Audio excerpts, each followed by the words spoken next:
একটি ভিডিওর ব্যাকগ্রাউন্ড খুবই গুরুত্বপূর্ণ। আজকে আপনাদেরকে আমি দেখাবো কাইনমাস্টার অ্যাপে আপনি খুব সহজেই এক ক্লিকে কীভাবে আপনার ব্যাকগ্রাউন্ডটা খুব সহজেই পরিবর্তন করতে পারেন এবং A to Z।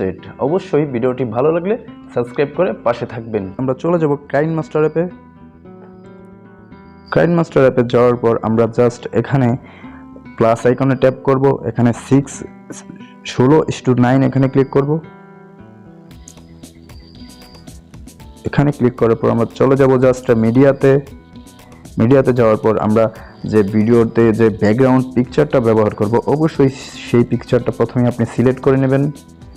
আমি সিলেক্ট করে নিচ্ছি, অবশ্যই একটা পিকচার সিলেক্ট করে নেবেন।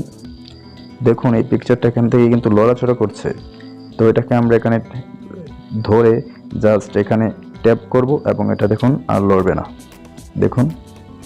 তারপর এখানে আমরা লেয়ারে যাব এবং ভিডিওটা সিলেক্ট করব। অবশ্যই সেই ক্ষেত্রে আপনার যদি গ্রিন স্ক্রিন ভিডিও হয় তাহলে রিমুভ করতে খুব সুবিধা হবে।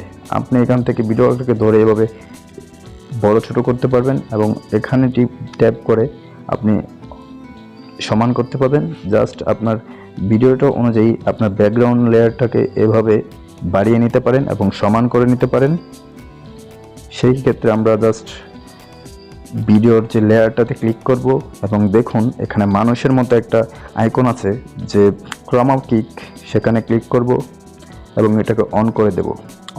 অন করে দেওয়ার পর এখানে জাস্ট আপনি এটাকে বাড়িয়ে দিবেন এবং উপরেরটাকে একটু বাড়িয়ে দিবেন। আপনি চাইবেন যে আপনার যে ফেসটা আছে সেটাকে সাদা করতে এবং আপনার যে ব্যাকগ্রাউন্ড আছে সেটাকে কালো করতে, তাহলে আপনার এটা খুব সুন্দরভাবে রিমুভ হবে। এবং দেখুন জাস্ট আমারটা কিন্তু প্লে করে দেখাচ্ছি, আমারটা কিন্তু রিমুভ হয়ে গেছে। সেই ক্ষেত্রে আপনি দেখুন আমাদের সাইডে একটু রঙের মতো দেখাচ্ছে, সেক্ষেত্রে আপনি জাস্ট লেয়ারে ট্যাপ করবেন এবং এখানে যাওয়ার পর অ্যাডজাস্টমেন্ট একটা অপশান আছে, সেখানে যাবেন। যাওয়ার পর আপনি একটু কালারটাকে চেঞ্জ করে নিতে পারবেন। এখানে আপনি একটু ডিফিকাল্ট কালার দিতে পারেন যাতে এডিটটা না বোঝা যায়। এখন আপনাকে আমি ট্যাপ করে দেখাচ্ছি, দেখুন অনেকটাই কিন্তু রিমুভ হয়ে গেছে এবং বোঝা যায় না আমরা যে রিমুভ করলাম। তো বন্ধুরা, ভিডিওটি ভালো লাগলে অবশ্যই সাবস্ক্রাইব করে আমাদের পাশে থাকবেন।